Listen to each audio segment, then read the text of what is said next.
વંદે ગુજરાત.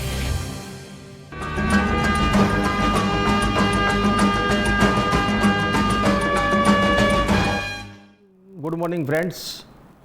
ગયા લેક્ચરમાં આપણે કેથોડ કિરણો, એનોડ કિરણો તથા અપરમાણવિક કણોની શોધ વિશે વાત કરેલી. આજે આપણે એના આધારે કેટલાક પ્રશ્નોની ચર્ચા કરીશું. તો જરા સ્ક્રીન ઉપર ધ્યાન આપો.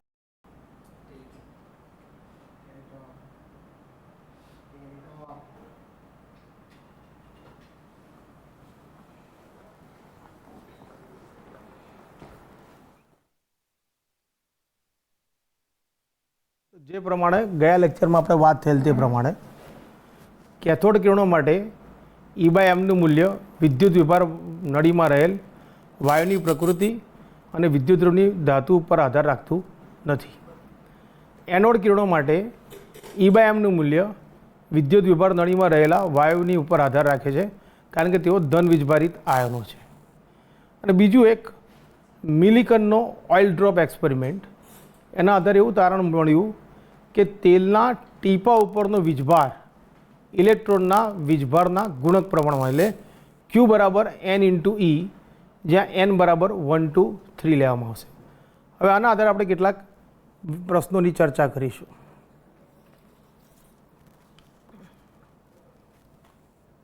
પહેલો પ્રશ્ન જોજો.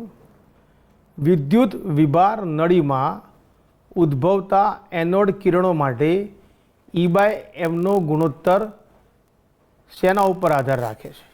એ, નળીમાં લીધેલ વાયુના સ્વભાવ ઉપર, બી, એનોડ તરીકે લીધેલ પદાર્થના સ્વભાવ ઉપર, સી, કેથોડ તરીકે લીધેલ પદાર્થના સ્વભાવ ઉપર, ડી, ઉપરના બધા જ.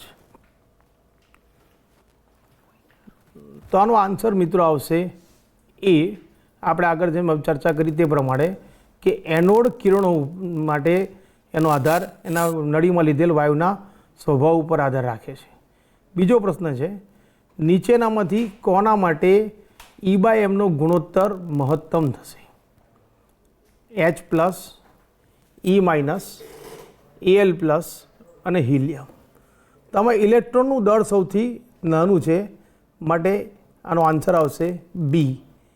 ઇલેક્ટ્રોનનો E/mનો ગુણોત્તર સૌથી મહત્તમ થશે. હવે આપણે બીજો પ્રશ્ન ચર્ચા કરીશું.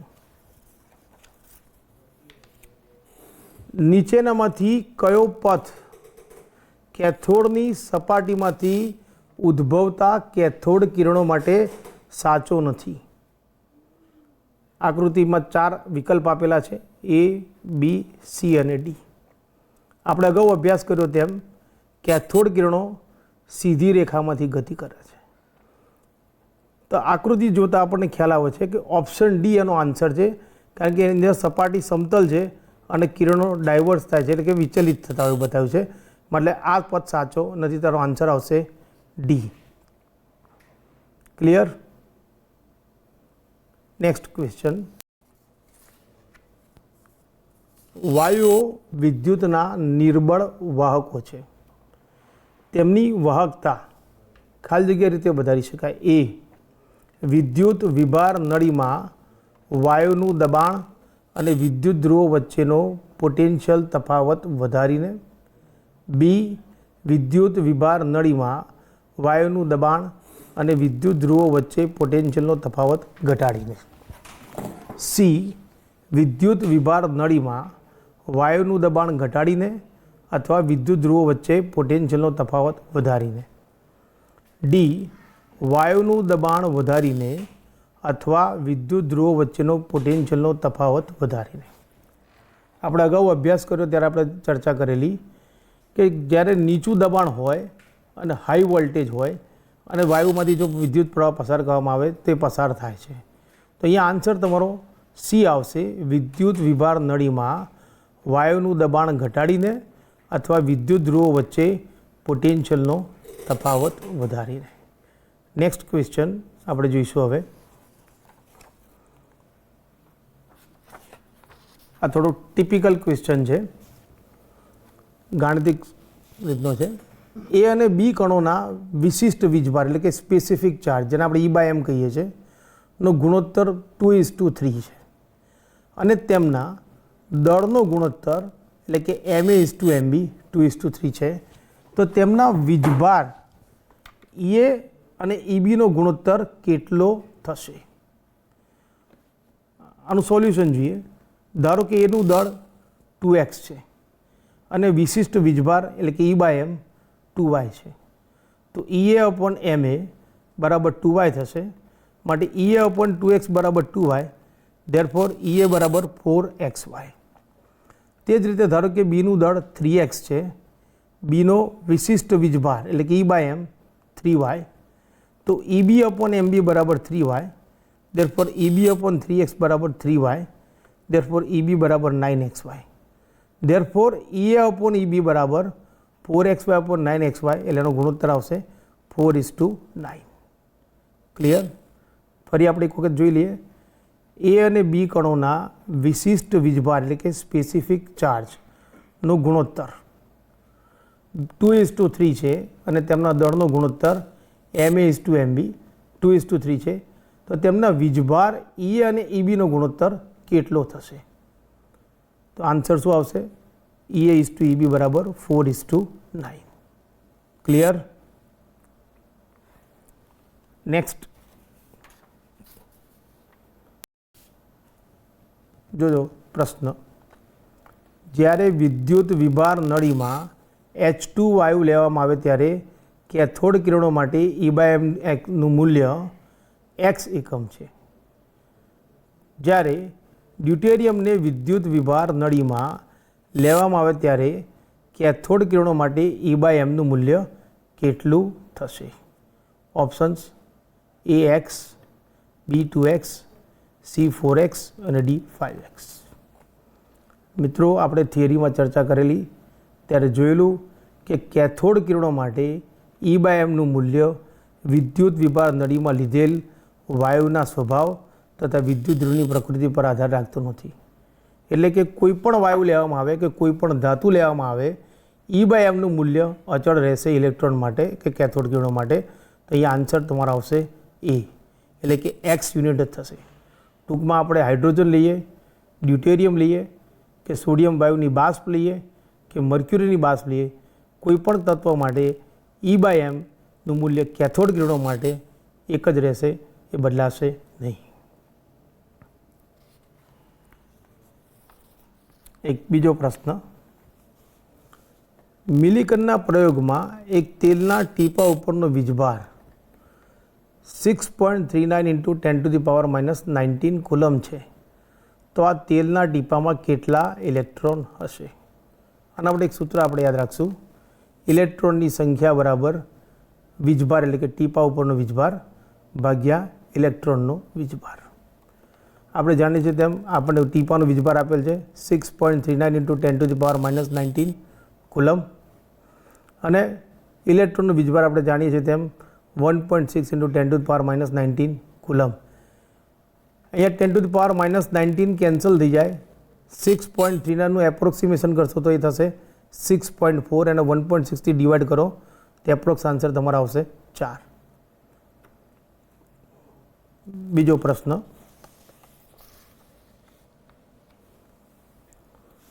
પ્રોટોન, ઇલેક્ટ્રોન, ન્યુટ્રોન અને આલ્ફા કણોનો E/m એટલે કે વિશિષ્ટ વીજભારના મૂલ્યનો ચડતો ક્રમ. આલ્ફા કણો એટલે કે ધન વીજભારિત હિલિયમના પરમાણુ. તો અહીંયા આવશે ન્યુટ્રોન માટે E/mનું મૂલ્ય 0, કારણ કે એનો વીજભાર 0 છે એટલે 0 થશે. આલ્ફા કણ માટે E/mનું મૂલ્ય 2/4, કારણ કે વીજભાર 2 પ્રોટોન ધરાવે છે અને દળ 4 થશે. પ્રોટોન માટે E/mનું મૂલ્ય 1 અને ઇલેક્ટ્રોન માટે E/mનું મૂલ્ય 1/1/1837, કારણ કે ઇલેક્ટ્રોન એ પ્રોટોન કરતાં 1837 ગણો વજનમાં હલકો છે. તો ચડતો ક્રમ થશે ન્યુટ્રોન, એનાથી વધારે આલ્ફા કણનું, એનાથી વધારે પ્રોટોન, એનાથી વધારે ઇલેક્ટ્રોન. એટલે કે ઇલેક્ટ્રોન માટે સૌથી વધારે મૂલ્ય આવે છે E/mનું. હવે આપણે નેક્સ્ટ ક્વેશ્ચન જોઈશું.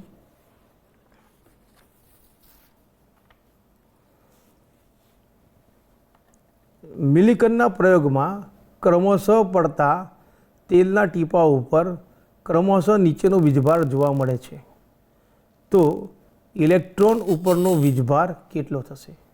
અહીંયા વીજભારના મૂલ્ય આપેલા છે 3 × 10⁻⁻15 કુલમ, 9 × 10⁻⁻15 કુલમ, 12 × 10⁻⁻15 કુલમ, 18 × 10⁻⁻15 કુલમ. આ એક થિયોરેટિકલ ક્વેશ્ચન છે. આપણે આગળ અભ્યાસ કર્યો તે પ્રમાણે ઇલેક્ટ્રોનના ઉપર વીજભારનું મૂલ્ય તમામ વીજભારમાં સૌથી નાનું હશે અને અન્ય મૂલ્યો તેના ગુણક પ્રમાણમાં હશે. કારણ કે આપણે આગળ જે ફોર્મ્યુલા જોઈ તે પ્રમાણે Q બરાબર N × E. તો અહીંયા 3ના સંદર્ભમાં જોઈએ, પહેલા મૂલ્યના સંદર્ભમાં, તો બાકીના બધા મૂલ્યના ગુણક પ્રમાણમાં છે. ઘાતને અવગણી દઈએ કારણ કે સરખી જ છે દરેકમાં.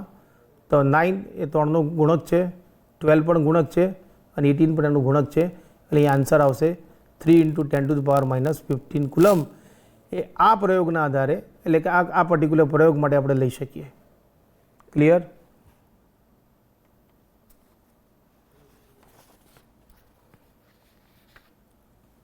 આપણે ગયા લેક્ચરમાં આઇસોટોપ વિશે પણ ચર્ચા કરેલી. એના આધારે કેટલાક પ્રશ્નો લઈએ.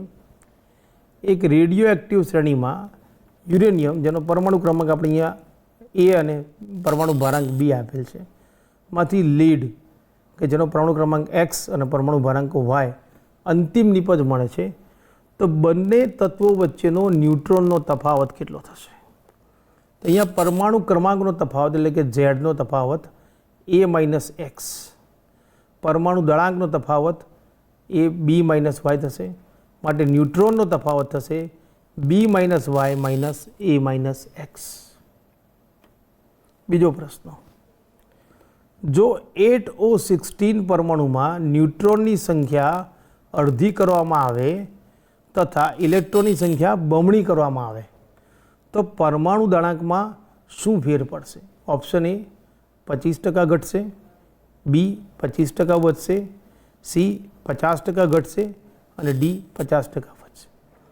આ પ્રશ્નોના આન્સર આપણે લોજિકલી આપી શકીએ. અહીંયા શું કીધું છે? ન્યુટ્રોનની સંખ્યા અડધી કરવામાં આવે. તો ઓક્સિજન 8O16માં પ્રોટોનની સંખ્યા 8 છે, ન્યુટ્રોન 8 છે, એટલે કે 4 ન્યુટ્રોન નીકાળી દેવામાં આવે એટલે ટોટલ જે કણો પર વજન આધારિત છે 8 પ્રોટોન અને 4 ન્યુટ્રોન, એટલે 12 થશે. બીજું કીધું છે ઇલેક્ટ્રોનની સંખ્યા બમણી કરવામાં આવે. પણ આપણે અગાઉ ચર્ચા કરી તેમ ઇલેક્ટ્રોનના દળને આપણે અવગણીએ છીએ પરમાણુના દળની સરખામણીમાં, કારણ કે એ પ્રોટોન કરતાં આશરે 1800 ગણો હલકો છે. આથી એને અવગણી દઈએ તો માત્ર જો ન્યુટ્રોનની સંખ્યાનો ફેરફારને ધ્યાનમાં લઈએ તો પરમાણુ દળાંક 25% જેટલો ઘટશે. એટલે આન્સર આવશે એ.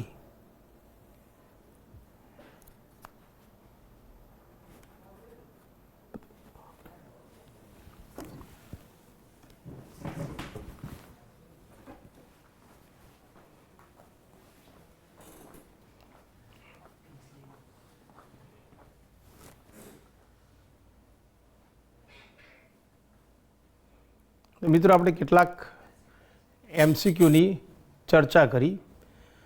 હવે આપણે જે આગળ અભ્યાસ કરશું એ જુદા જુદા પરમાણુ નમૂનાઓ વિશે ચર્ચા કરવાની છે. સૌ પ્રથમ થોમ્સનનો પરમાણુ નમૂનો, ત્યારબાદ રુથરફોર્ડનો પરમાણુ નમૂનો, ત્યારબાદ કેટલાક પ્રાયોગિક પરિણામો અને કેટલાક બીજા અન્ય પ્રયોગો, જેમ કે પ્રકાશનો દ્વિસ્વભાવ, ફોટો ઇલેક્ટ્રિક અસર, બ્લેક બોડી ઇરેડિયેશન એટલે કે કાળા પદાર્થમાંથી થતું ઉત્સર્જન, ઘન પદાર્થની ઉષ્માધારિતાનો તફાવત, તેના આધારે બોરનો નમૂનો અને ત્યારબાદ બોરના નમૂનાની મર્યાદાઓ, ત્યારબાદ હાઇઝેનબર્ગનો સિદ્ધાંત, ડ બ્રોગલીનો સિદ્ધાંત અને છેલ્લે ક્વોન્ટમ મિકેનિકલ મોડેલ. આ બધાની શરૂઆતમાં આપણે સૌથી પહેલાં જોઈશું થોમ્સનનો પરમાણુ નમૂનો. આપણે અગાઉ અભ્યાસ કર્યો છે તે મુજબ કે થોમ્સનની પરમાણુ નમૂના અનુસાર એને આપણે પ્લમ પુડિંગ મોડેલ અથવા તો વોટરમેલન કે તરબૂચ મોડેલ તરીકે પણ ઓળખીએ, રાઝન મોડેલ તરીકે પણ ઓળખીએ છીએ. થોમ્સનના પરમાણુ નમૂનામાં એક ગોળાકાર કલ્પવામાં આવે છે જેની અંદર ધન વીજભાર અને પરમાણુનું દળ સમગ્ર રીતે સમાન રીતે વહેંચાયેલું છે અને ઇલેક્ટ્રોન તેની અંદર એવી રીતે ગોઠવાયેલા કે સૌથી સ્થિર વિદ્યુતીય સ્થિતિ પ્રાપ્ત થાય છે. થોમ્સનના પરમાણુ નમૂનાનો સૌથી મોટો ફાયદો એ હતો મિત્રો કે આ નમૂનો એ દર્શાવતો હતો કે પ્રોટોન અને ઇલેક્ટ્રોનની સંખ્યા તેમાં સમાન છે.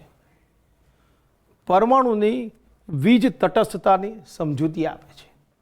આ ઉપરાંત થોમ્સનના પરમાણુ નમૂનાને આધારે આપણે ધાતુઓના કેટલાક ગુણધર્મો કે ધાતુઓની સપાટી ચળકાટ ધરાવે છે, શા માટે તેઓ વીજભારનું વહન કરે છે કે ઉષ્માનું વહન કરે છે, એની સમજૂતી શીખે છે.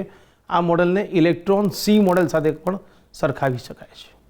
એની મર્યાદા, સૌથી મોટી મર્યાદા તો કે આલ્ફા કણ પ્રકીર્ણનના પ્રયોગના અવલોકનો. આલ્ફા કણ પ્રકીર્ણનનો પ્રયોગ રુથરફોર્ડે કરેલ એ સમજાવી શકતો નથી. આલ્ફા કણ પ્રકીર્ણનના પ્રયોગની આપણે થોડીક પ્રાઇમરી ચર્ચા કરીએ. તેની અંદર એક આલ્ફા કણનો સોર્સ ઉદ્ગમ સ્થાન હોય છે, જેને સ્લિટમાંથી પસાર કરી અને સોનાના પાતળા વરખ ઉપર આપાત કરવામાં આવે છે. તેની ફરતે વર્તુળાકાર રીતે એક ફોટોગ્રાફિક પ્લેટ અથવા તો ઝિંક સલ્ફાઇડનો સ્ક્રીન એટલે કે પડદો મૂકવામાં આવે છે. જ્યારે આલ્ફા કણો સોર્સમાંથી ઉદ્ભવી સ્લિટમાંથી પસાર થાય છે અને તે સોનાના વરખ ઉપર આપાત થાય છે, અને ત્યારબાદ એમાંથી પસાર થયેલા આલ્ફા કણો ઝિંક સલ્ફાઇડના પડદા ઉપર જ્યારે પડે ત્યારે ઝિંક સલ્ફાઇડ પ્રસ્ફુરક પદાર્થ હોવાથી ઝબકારો આપે છે. આ પ્રયોગના કેટલાક અવલોકનો રુથરફોર્ડ મળ્યા, જે આ મુજબ છે. આપણે અગાઉ ચર્ચા કરી તેમ થોમ્સનના પરમાણુ નમૂના અનુસાર સોનાના પ્રત્યેક પરમાણુનું દળ સમગ્ર પરમાણુમાં સમાન રીતે ફેલાયેલું હોવું જોઈએ. હવે જો આલ્ફા કણો પૂરતી ઉર્જા ધરાવતા હોય અને સોનાના વરખમાંથી પસાર થાય ત્યારે થોમ્સનના પરમાણુ નમૂના અનુસાર તેમની દિશા કોણીય રીતે બદલાય અને ગતિ ધીમી પડે. તો આ જે પ્રયોગ કરવામાં આવ્યો ત્યારે એવું ધારવામાં આવેલું કે જો થોમ્સને આપેલ પરમાણુ નમૂનાની અભિધારણા સાચી હોય તો આલ્ફા કણો જ્યારે સોનાના વરખમાંથી પસાર થાય ત્યારે પરમાણુની અંદર દળ સમગ્ર રીતે વહેંચાયેલું હોવાને કારણે એને અવરોધ નડશે અને પરિણામે એની દિશા કોણીય રીતે બદલાશે અને આલ્ફા કણો ધીમા પડવા જોઈએ. પણ પરિણામે જે મળ્યા એ પરિણામો ખૂબ જ વિપરીત હતા. જેમ કે મોટાભાગના આલ્ફા કણ વિચલન પામ્યા સિવાય પસાર થાય છે. આ બહુ મહત્વનું પરિણામ છે. થોમ્સનની અભિધારણા અનુસાર આલ્ફા કણોની દિશા બદલાઈ જવી જોઈએ, પણ આ લોકો આલ્ફા કણો અહીંયા વિચલન પામ્યા વગર સીધા જ પસાર થયા. આ પહેલું. બીજું, ખૂબ જ ઓછા આલ્ફા કણોનું વિચલન થાય છે. આ પણ મહત્વનું પરિણામ છે, કારણ કે થોમ્સનની અભિધારણા અનુસાર મોટાભાગના આલ્ફા કણોનું વિચલન થવું જોઈએ. અહીંયા ખૂબ જ ઓછા આલ્ફા કણોનું વિચલન થયું, જે દર્શાવે છે કે પરમાણુનું દળ તેમાં સમગ્ર રીતે વહેંચાયેલું નથી, પણ એક નાના ભાગની અંદર સંકેન્દ્રિત થયેલું હોવું જોઈએ. ત્રીજું, આશરે 20,000માંથી એક જ આલ્ફા કણ અથડાઈને પાછું ફરે છે, એટલે કે બાઉન્સ બેક થાય છે. ખરેખર બાઉન્સ બેક થવા જોઈએ નહીં, વિચલિત થઈને પસાર થવા જોઈએ. તો આ ત્રણ અવલોકનો થોમ્સનના પરમાણુ નમૂનાની અભિધારણા કરતાં વિપરીત હતા. આથી આના આધારે રુથરફોર્ડે પરમાણુના નમૂનાની એક અભિધારણા બાંધી, જે આ મુજબ છે. એક, પરમાણુનો મોટાભાગનો વિસ્તાર ખાલી હોવો જોઈએ. કેમ? તો આપણે આગળ જોયું તેમ ઓબ્ઝર્વેશનમાં મોટાભાગના આલ્ફા કણો વિચલન પામ્યા સિવાય પસાર થાય છે, એટલે કે પરમાણુનો મોટાભાગનો વિસ્તાર ખાલી હોવો જોઈએ. બીજું કે પ્રબળ અપાકર્ષણને લીધે થોડાક જ આલ્ફા કણોનું વિચલન થાય છે. આ દર્શાવે છે કે પરમાણુનો ધન વીજભાર એના કેન્દ્રમાં ખૂબ જ નાની જગ્યામાં સંકેન્દ્રિત થયેલો હોવો જોઈએ, જેને તેણે પરમાણુ કેન્દ્ર એવું નામ આપ્યું. આનું કારણ બીજો નંબરનો પોઈન્ટ અવલોકનનો, ખૂબ જ ઓછા આલ્ફા કણોનું વિચલન થાય છે. ત્યારબાદ પરમાણુનું કદની સરખામણીમાં પરમાણુ કેન્દ્રનું કદ ખૂબ જ નાનું હોય છે, એટલે કે અવગણી શકાય તેવું હોય છે. અને ચોથો મુદ્દો એણે દર્શાવ્યો કે ઇલેક્ટ્રોન પરમાણુના કેન્દ્રની આસપાસ વર્તુળાકાર કક્ષામાં ગતિ કરે છે અને ઇલેક્ટ્રોન તથા પ્રોટોન એકબીજા સાથે વીજ ચુંબકીય આકર્ષણ બળથી જોડાયેલા હોવા જોઈએ. હવે પછી આપણે રુથરફોર્ડના નમૂનાની મર્યાદાની ચર્ચા કરશું. રુથરફોર્ડના પરમાણુ નમૂનામાં પરમાણુનું દળ અને ધન વીજભાર તેના કેન્દ્રમાં સંકેન્દ્રિત થયેલો છે અને ઇલેક્ટ્રોન વર્તુળાકાર કક્ષામાં તેની આસપાસ ગતિ કરે છે. પરમાણુના કેન્દ્ર અને ઇલેક્ટ્રોન વચ્ચે બે પ્રકારના બળો અસર કરે છે. એક છે કુલંબીય બળ અને બીજું છે ગુરુત્વાકર્ષણ બળ. કુલંબીય બળ K×Q1 Q2/r², જે K અચળાંક છે, Q1 અને Q2 તેના વીજભાર છે અને R એ બે કોણો વચ્ચેનું અંતર દર્શાવે છે. ગુરુત્વાકર્ષણીય બળ G m1m2/r², જ્યાં G જે છે એ ગુરુત્વાકર્ષણનો અચળાંક છે, m1 અને m2 કણોના દળ છે અને R તેમની વચ્ચેનું અંતર છે. આ નમૂનાને સૂર્યમંડળ સાથે પણ સરખાવી શકાય છે. જેમ સૂર્યમંડળમાં ગ્રહો સૂર્યની આસપાસ નિશ્ચિત કક્ષામાં વર્તુળાકાર ગતિ કરે છે, તેમ ઇલેક્ટ્રોન પણ પરમાણુ કેન્દ્રની આસપાસ વર્તુળાકાર કક્ષામાં ગતિ કરે છે. હવે જ્યારે કોઈ પદાર્થ વર્તુળાકાર કક્ષામાં નિશ્ચિત વેગથી ગતિ કરે છે ત્યારે તેની દિશા બદલાવાને કારણે તેની ગતિ પ્રવેગિત બને છે. આથી રુથરફોર્ડના નમૂનામાં ઇલેક્ટ્રોનની ગતિ એ પ્રવેગિત ગતિ છે. જ્યારે કોઈ પણ પદાર્થ વર્તુળાકાર કક્ષામાં ગતિ કરતો હોય ત્યારે દરેક ક્ષણે તેની દિશા બદલાય છે, માટે એની ગતિને આપણે પ્રવેગિત ગતિ તરીકે પણ ઓળખીએ છીએ. હવે અહીંયા આગળ તકલીફ હતી, કારણ કે જ્યારે કોઈ પણ વીજભારિત કણ પ્રવેગિત ગતિ કરતો હોય વર્તુળાકાર પથમાં, ત્યારે મેક્સવેલના વીજચુંબકીય થિયરી અનુસાર તે વીજચુંબકીય વિકિરણનું ઉત્સર્જન કરે છે, પરિણામે તેની કક્ષા સતત સંકોચન પામે છે. ઇલેક્ટ્રોનની ગતિ વર્તુળાકાર નહીં રહેતા અહીંયા જેમ બતાવ્યું છે તેમ સર્પિલાકાર થઈ જાય છે અને ગણતરી એવું દર્શાવે છે કે આશરે 10⁻⁻8 સેકન્ડમાં ઇલેક્ટ્રોન પરમાણુના કેન્દ્ર સાથે અથડામણ અનુભવશે. હવે જો આપણે ગ્રહોના સંદર્ભમાં ચર્ચા કરીએ તો ગ્રહો કોઈપણ પ્રકારનો વીજભાર ધરાવતા નથી, પરિણામે તેમની કક્ષાનું સંકોચન થતું નથી અને તે વીજચુંબકીય વિકિરણનું ઉત્સર્જન કરતા નથી. પરંતુ ઇલેક્ટ્રોન એ પોતે વીજભારિત કણ છે, પરિણામે જો તે વર્તુળાકાર ગતિ કરતો હોય અને પ્રવેગિત ગતિ હોય તો એ સતત ઉર્જાનું ઉત્સર્જન કરશે, એટલે કે વીજચુંબકીય વિકિરણનું ઉત્સર્જન, એટલે કે ઇલેક્ટ્રોમેગ્નેટિક રેડિયેશનનું ઉત્સર્જન કરશે. પરિણામે તેની કક્ષા સંકોચાશે અને આ પરિસ્થિતિમાં જેમ આપણે ચર્ચા કરી તેમ કે ઇલેક્ટ્રોન કેન્દ્રથી ખૂબ જ નજીક જતો રહેશે. હવે આપણે જાણીએ છીએ તેમ ઇલેક્ટ્રોનનું દળ પરમાણુના કેન્દ્ર કરતાં આશરે 1800 ગણું હલકું છે. પરિણામે એની વચ્ચે પ્રબળ કુલંબીય આકર્ષણ બળ અને ગુરુત્વાકર્ષણીય આકર્ષણ બળને કારણે ઇલેક્ટ્રોન પરમાણુ કેન્દ્ર સાથે અથડાઈ શકે છે. પરંતુ વાસ્તવમાં આવું બનતું નથી, એટલે કે બોરના પરમાણુ નમૂનામાં કંઈક મર્યાદા રહેલી છે.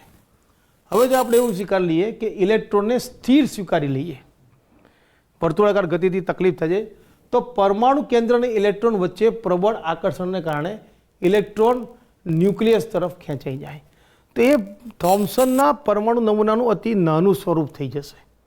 એટલે કોઈપણ પરિસ્થિતિમાં જો ઇલેક્ટ્રોનને સ્થિર ગણી લઈએ તે થોમ્સનના નમૂનાનું નાનું સ્વરૂપ થઈ જાય અને એનો વર્તુળાકાર તરીકે લઈએ, કક્ષામાં ભ્રમણ કરતો, તેની ઇલેક્ટ્રોનની અથડાવાની શક્યતા થાય. આ બે શક્યતાઓ સાચી નથી, કારણ કે આપણે આગળ જે અભ્યાસ કર્યો તેમ આલ્ફા કણ પ્રકીર્ણનના પ્રયોગમાં કે પરમાણુનું દળ સમગ્ર રીતે વહેંચાયેલું નથી. એટલે કે રુથરફોર્ડનો નમૂનો પરમાણુની સ્થિરતા સમજાવી શકતો નથી. બીજું, રુથરફોર્ડના પરમાણુ નમૂનામાં ઇલેક્ટ્રોનની ગોઠવણી વિશે કોઈ ચર્ચા થયેલ નથી.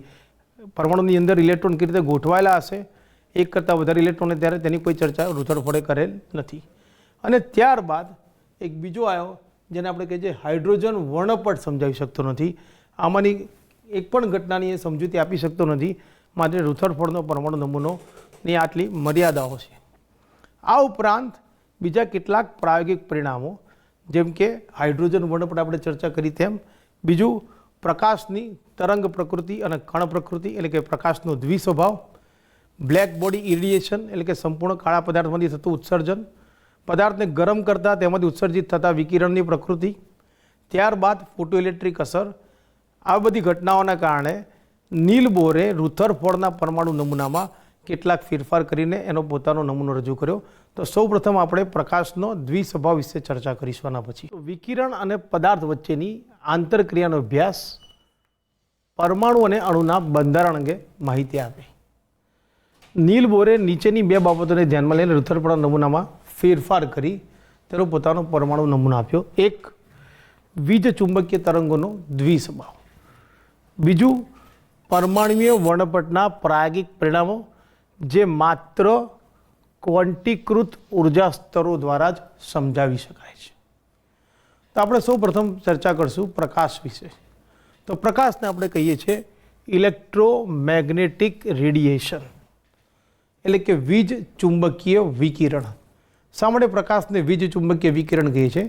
તો પ્રકાશમાં બે કમ્પોનન્ટ રહેલા છે. એક વિદ્યુતીય ક્ષેત્ર, બીજું ચુંબકીય ક્ષેત્ર. આ બંને ક્ષેત્રો એકબીજાને પરપેન્ડિક્યુલર એટલે કે લંબ રૂપે આવેલા છે અને પ્રકાશ તેની લંબ દિશામાં ગતિ કરે છે. એટલે કે અહીંયા જોશો તો આ વિદ્યુતીય ક્ષેત્ર, આ પ્રકાશની ગતિની દિશા, તો ચુંબકીય ક્ષેત્રની દિશા તમારી તરફ હશે આ રીતે. હવે આપણે જ્યારે પ્રકાશની વાત કરીએ ત્યારે આપણે પ્રકાશનો એટલે કે ઇલેક્ટ્રોમેગ્નેટિક રેડિયેશનનો ખૂબ જ નાનો ભાગ એટલે કે <1% જોઈ શકીએ છીએ. પ્રકાશની અંદર ગામા રે, રેડિયો, માઇક્રોવેવ વગેરે આવે છે. જેમ કે રેડિયો તરંગ જેની આવૃત્તિ 10⁶ હર્ટ્ઝ હોય છે, તેનો મુખ્યત્વે ઉપયોગ કોમ્યુનિકેશનમાં કરવામાં આવે છે. માઇક્રોવેવ જેની આવૃત્તિ 10⁻10 હર્ટ્ઝ હોય છે, તેનો રડારમાં ઉપયોગ થાય છે. ઇન્ફ્રારેડ એટલે કે IR એટલે કે પારરક્ત જેની આવૃત્તિ 10⁻13 છે, તે મોટેભાગે હીટિંગ માટે વપરાય છે અને ઇન્ફ્રારેડ કેમેરામાં વપરાય છે, રિમોટ સેન્સિંગમાં પણ વપરાતો હોય છે. UV 10⁻16 હર્ટ્ઝ જે જેને આપણે પાર જાંબલી વિભાગ કહીએ છીએ, અને દ્રશ્યમાન જેની આવૃત્તિ છે 10⁻15 હર્ટ્ઝ જે આપણી આંખો જોઈ શકે છે. આ સિવાયના પ્રકાશને આપણે જોઈ શકતા નથી, એટલે કે વીજ ચુંબકીય વિકિરણને જોઈ શકતા નથી. અહીંયા આપ ધ્યાન જોશો તો ગામા રેઝ, ત્યારબાદ એક્સરે, UV, દ્રશ્યમાન, IR, માઇક્રો, રેડિયો, આગળ જેમ જાઓ તેમ, તો ડાબી બાજુથી જમણી તરફ જતાં આવૃત્તિ વધશે એટલે કે એનર્જી પણ વધશે અને તરંગ લંબાઈ ઘટશે. તો જ્યારે આપણે તરંગની વાત કરીએ ત્યારે ચાર વસ્તુઓ ધ્યાનમાં લેવી પડે છે. એક, તરંગ લંબાઈ, આવૃત્તિ, તરંગ સંખ્યા અને કંપ વિસ્તાર. તરંગ લંબાઈ તો બે ક્રમિક શૃંગ કે ગર્ત વચ્ચેના અંતરને આપણે તરંગ લંબાઈ તરીકે ઓળખીએ છીએ, જે અગાઉ પણ આપણે અભ્યાસ કરી ચૂક્યા હતો ફિઝિક્સની અંદર. ત્યારબાદ આવૃત્તિ, કોઈ એક બિંદુ આગળથી પસાર થતા તરંગની સંખ્યાને આપણે આવૃત્તિ કહીએ છીએ. તરંગ સંખ્યા જેની સંજ્ઞા છે ν⁴, તરંગ લંબાઈના વ્યસ્તને ν⁴ એટલે કે તરંગ સંખ્યા કહે છે, અને ν⁴ = 1/λ. ત્યારબાદ આવશે કંપ વિસ્તાર. કંપ વિસ્તાર એટલે શૃંગની કે મહત્તમ હાઇટ અથવા આપણે કહીએ છીએ કંપ વિસ્તાર તરીકે ઓળખીએ છીએ, જેને આપણે અંગ્રેજીમાં એમ્પ્લિટ્યૂડ કહીએ છીએ. પ્રકાશની આવૃત્તિ અને તરંગ લંબાઈનો વચ્ચેનો સંબંધ સૂત્ર ν = c/λ થી આપી શકાય, જ્યાં c ને આપણે પ્રકાશનો વેગ કહીએ છીએ, λ જે છે એ તરંગ લંબાઈ છે. પ્રકાશનો વેગ એટલે કે વીજ ચુંબકીય વિકિરણનો વેગ, કોઈ પણ પ્રકારના વીજ ચુંબકીય વિકિરણનો વેગ સમાન છે 3 × 10⁸ મીટર/સેકન્ડ. એટલે જ્યારે પણ પ્રકાશની વાત આવે ત્યારે એનો વેગ આપણે કેટલો લેવાનો છે? 3 × 10⁸ મીટર/સેકન્ડ.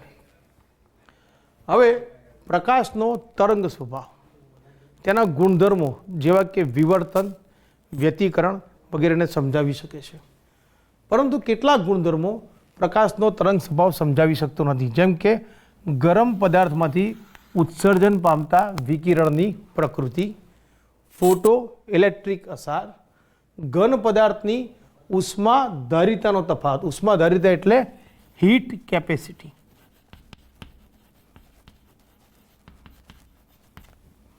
અને ચોથું, હાઇડ્રોજન પરમાણુનો રેખીય વર્ણપટ એટલે કે લાઇન સ્પેક્ટ્રા. હવે આપણે સૌ પ્રથમ ગરમ પદાર્થમાંથી ઉત્સર્જન પામતા વિકિરણની પ્રકૃતિ એટલે કે બ્લેક બોડી ઇરેડિયેશનનો અભ્યાસ કરીશું.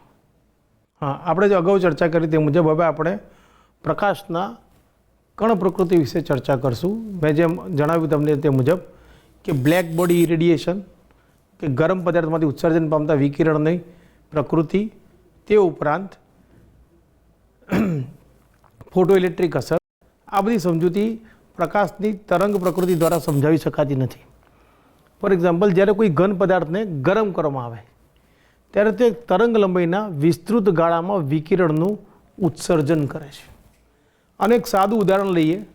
તમે એક લોખંડના સળિયાને જો ગરમ કરવાનું ચાલુ કરશો ભઠ્ઠીમાં, તે સૌ પ્રથમ જેમ તાપમાન વધતું જાય તેમ ક્રમશઃ સૌથી પહેલાં એ આછો લાલ રંગ ધારણ કરશે, ત્યારબાદ એ લાલ રંગ ઘેરો લાલ બનશે, ખૂબ જ ગરમ કરતાં તે સફેદ બનશે અને અંતે એ વાદળી પ્રકાશનું ઉત્સર્જન કરે છે. એટલે કે જેમ ક્રમશઃ આપણે તાપમાન વધારતા જઈએ તેમ ઉત્સર્જિત પ્રકાશની આવૃત્તિ વધતી જશે. આછો લાલ, ત્યારબાદ ઘેરો લાલ, ત્યારબાદ સફેદ અને ક્રમશઃ છેલ્લે વાદળી પ્રકાશ ઉત્સર્જિત થાય છે. હવે જ્યારે આપણે બ્લેક બોડીની વાત કરીએ તો જે પદાર્થ બધા જ પ્રકારની તરંગ લંબાઈ ધરાવતા વિકિરણનું શોષણ કે ઉત્સર્જન કરે છે, જે પદાર્થ બધા જ પ્રકારની વિકિરણનું તરંગ લંબાઈ ધરાવતા વિકિરણનું શોષણ કે ઉત્સર્જન કરે છે, તેને કાળો પદાર્થ એટલે કે બ્લેક બોડી અથવા તો સંપૂર્ણ કાળો પદાર્થ તરીકે ઓળખવામાં આવે છે. હવે ગરમ પદાર્થમાંથી ઉત્સર્જિત પ્રકાશની તીવ્રતા અને તરંગ લંબાઈનો જો આલેખ લેવામાં આવે તો અહીંયા બે તાપમાન T1 અને T2 લીધેલ છે. તાપમાન T2 T1 કરતાં વધારે છે. આલેખનો અભ્યાસ કરતાં જોશો કે જેમ જેમ શરૂઆતમાં તે તરંગ તીવ્રતા વધતી જાય છે પ્રકાશની, એક મહત્તમ બિંદુએ પહોંચી અને ત્યારબાદ તે ક્રમશઃ ઘટે છે. એટલે કે નિયત તાપમાને પ્રકાશની તીવ્રતા તરંગ લંબાઈના ઘટાડા સાથે વધે છે. મહત્તમ થઈને તરંગ લંબાઈના વધુ ઘટાડા સાથે તે ક્રમશઃ ઘટે છે. આને સમજૂતી આપણે જોઈએ તો સૌ પ્રથમ પ્રકાશ આછો લાલ હતો, તેમાંથી તે ઘેરો લાલ થયો. એટલે કે લાલ રંગ એટલે માત્ર એક જ તરંગ લંબાઈ ધરાવે છે, તેમાંથી તે ક્રમશઃ સફેદ થાય છે. એટલે ફરી તરંગ લંબાઈમાં ફેરફાર થયો અને જ્યારે વાદળી બને ત્યારે એનાથી ઓછી તરંગ લંબાઈની પ્રકાશનું ઉત્સર્જન થયું. એટલે આપણે અહીંયા આગળ બતાવ્યું છે કે જેમ તાપમાન વધે છે તેમ તરંગ લંબાઈના વધુ ઘટાડા સાથે તે ક્રમશઃ ઘટે છે. હવે આગળ અભ્યાસ કરીએ તો વીજ ચુંબકીય વિકિરણોની તરંગ પ્રકૃતિ અનુસાર ઉર્જાનું શોષણ કે ઉત્સર્જન સતત થાય છે. એટલે કે ઉત્સર્જિત પ્રકાશની ઉર્જા તેની તીવ્રતાના સમપ્રમાણમાં તથા આવૃત્તિ અને તરંગ લંબાઈથી સ્વતંત્ર હોય છે. એટલે કે ઉત્સર્જિત વિકિરણનો રંગ તાપમાનના ફેરફાર સાથે બદલાશે નહીં. આને આપણે અલગ રીતે સમજીએ. તમે કોઈપણ પ્રકારની તરંગ ગતિનો જોશો તો કોઈપણ તરંગ જ્યારે આગળ વધતું હોય છે ત્યારે તે સતત રીતે વધે છે, એની અંદર વચ્ચે કોઈ ડિસ્ટર્બન્સ આવતું નથી. પરંતુ આપણે અહીંયા જ્યારે પ્રકાશની ઉત્સર્જનની વાત કરીએ પદાર્થમાંથી તો જે આમ જોયું તેમ પહેલાં લાલ રંગ, પછી સફેદ અને અંતે વાદળી. એટલે કે ક્રમશઃ જુદા જુદા તરંગ લંબાઈના એટલે કે વધુને વધુ આવૃત્તિના પ્રકાશનું ઉત્સર્જન કરે છે. આ દર્શાવે છે કે પ્રકાશનું ઉત્સર્જન અસતત રીતે થાય છે, નહીં કે સતત રીતે. આમ જે આપણે તરંગવાદ જે અપાયેલો તે પ્રકાશના ઉત્સર્જનને સમજાવી શકતો નથી. આને સમજાવવા માટે મેક્સ પ્લાન્કે સૌ પ્રથમ ક્વોન્ટમ થિયરી આપી, જેને આપણે ક્વોન્ટમવાદ તરીકે પણ ઓળખીએ છીએ. પ્લાન્કના મત અનુસાર પરમાણુ અને અણુઓ ઉર્જાનું શોષણ કે ઉત્સર્જન અસતત રીતે જુદા જુદા જથ્થામાં એટલે કે ડિસ્ક્રેટ ક્વોન્ટિટીમાં કરે છે. એટલે કે જ્યારે પદાર્થ કોઈ પણ ઇલેક્ટ્રોમેગ્નેટિક રેડિયેશનનું શોષણ કે ઉત્સર્જન કરે ત્યારે નિશ્ચિત જથ્થામાં કરશે અને તે અસતત રીતે કરશે, નહીં કે સતત રીતે. એટલે પહેલો મુદ્દો આ છે જે એની તરંગ પ્રકૃતિથી ભિન્ન છે. બીજું, ઉત્સર્જિત કે અવશોષિત થતી ઉર્જાના સૌથી નાના જથ્થાને પ્લાન્કે ક્વોન્ટમ એવું નામ આપ્યું. અને પ્રકાશનો જે કણ છે તેના માટે શબ્દ એણે વાપર્યો ફોટોન. પ્રકાશના કણ માટે વપરાયેલો શબ્દ છે ફોટોન. બીજું, વિકિરણની ઉર્જા તેની આવૃત્તિ ઉપર આધાર રાખશે. જેમ વિકિરણની આવૃત્તિ વધારે તેમ તેની ઉર્જા વધારે. એટલે કે E પ્રપોર્શનલ ટુ ન્યુ, તો E બરાબર h ન્યુ બરાબર hc/λ, જ્યાં c એ પ્રકાશનો વેગ એટલે કોઈ પણ વીજ ચુંબકીય તરંગનો વેગ છે જે બધા માટે સમાન હોય છે, કારણ કે ન્યુ બરાબર c/λ છે. હવે જ્યારે પ્રકાશનું શોષણ કે ઉત્સર્જન થશે ત્યારે તે ઇન્ટિગ્રલ નંબર ઓફ ક્વોન્ટાસ એટલે કે પૂર્ણાંક સંખ્યામાં જ ક્વોન્ટમોનું શોષણ કે ઉત્સર્જન કરશે. એટલે કે પ્રકાશ કોઈપણ પદાર્થ 1 ક્વોન્ટમ 2 ક્વોન્ટમ 4 ક્વોન્ટમ એ રીતે ઉર્જાનું શોષણ કરશે, નહીં કે 1.5 કે 2.5. એટલે E = Nhν, જ્યાં n બરાબર 1 2 3. તો ક્વોન્ટમ થિયરીના આધારે આપણે પદાર્થમાંથી ઉત્સર્જન પામતી ઉર્જાનું સમજૂતી કઈ રીતે આપી શકીએ? તો જ્યારે કોઈ પદાર્થને ગરમ કરવામાં આવે ત્યારે પદાર્થ એ ગરમીનું શોષણ કરે છે, પરિણામે તેના પરમાણુઓ એ ઉર્જાનું શોષણ કરે છે.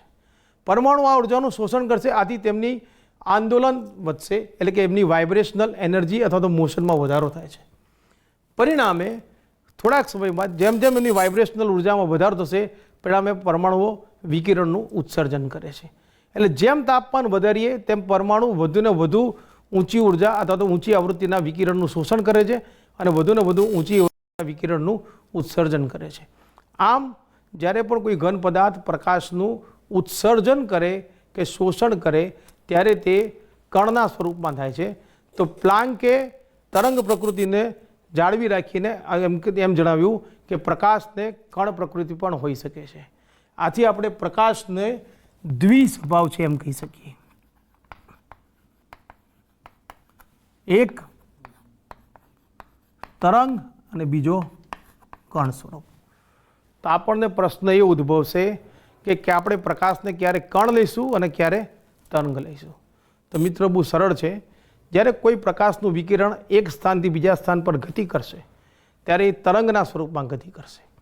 પરંતુ જ્યારે કોઈ પ્રકાશનું કણ કોઈ પદાર્થ સાથે અથડાશે, એટલે કે ફોટોન પદાર્થ સાથે અથડાઈ અને કોઈ આંતરક્રિયા કરશે ત્યારે તે કણ સ્વરૂપે વર્તશે. આમ પ્રકાશને દ્વિસ્વભાવ છે. આના આધારે આલ્બર્ટ આઇન્સ્ટાઈને ફોટો ઇલેક્ટ્રિક અસરનો અભ્યાસ કર્યો, જેનો આપણે પછીના લેક્ચરમાં સ્ટડી કરશું.